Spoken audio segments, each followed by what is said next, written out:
Il y a 85 ans, la Meuse et les différentes régions françaises étaient envahies par l'Allemagne nazie. Très rapidement, une résistance s'est formée dans le département meusien. La toute première vient de la ville de Vaucouleurs, avant de s'étendre à Verdun ou encore Bar-le-Duc.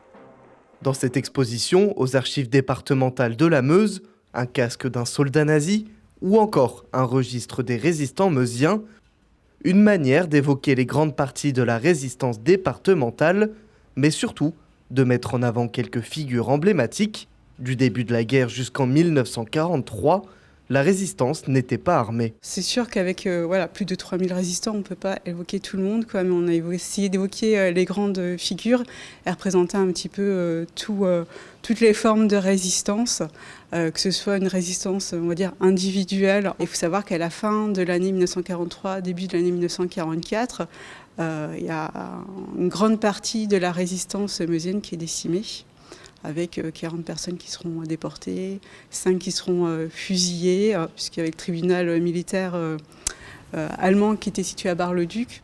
Pour faire cette exposition, plusieurs mois de travail et de recherche ont été nécessaires. Dès la fin de l'année 1943, 2 premiers parachutages d'armes ont été faits. Ce parachute dans l'exposition en est encore la preuve.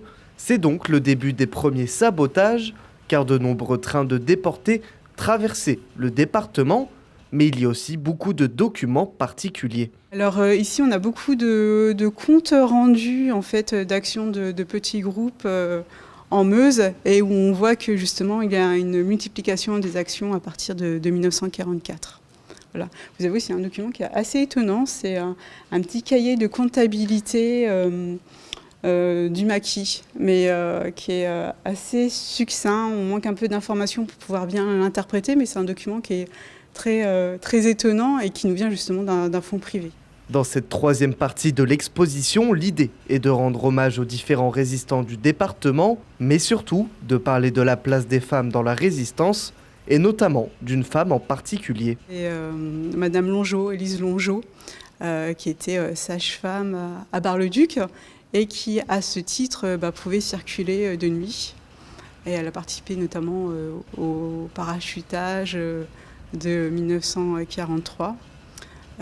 Elle a ensuite été arrêtée et déportée, et donc on a mis sa tunique de déportée dans l'exposition.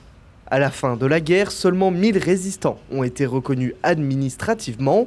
Cette exposition est visible jusqu'au 21 septembre.